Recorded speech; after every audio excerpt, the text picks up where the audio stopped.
Let's make creamy asparagus soup using Justme Soup maker. Snap off the woody ends of the spears. You'll find the natural break quite easy. Chop up the pieces nice and small and add to the soup maker.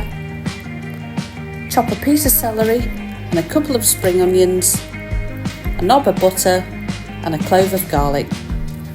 You can make up 200 millilitres of stock using these stock pots. Give it a quick stir, a bit of salt and pepper, replace the lid and select the smooth function. So this programme will just cook and blend your ingredients in 19 minutes. And that's it. When your 19 minutes is up, your soup is ready. And it's as simple as that. The results on this soup are absolutely spectacular. It's bright green, it's so fresh. You can add a dollop of crème fraîche for a little luxury and top it with some chives. And believe me, this soup was so easy to make.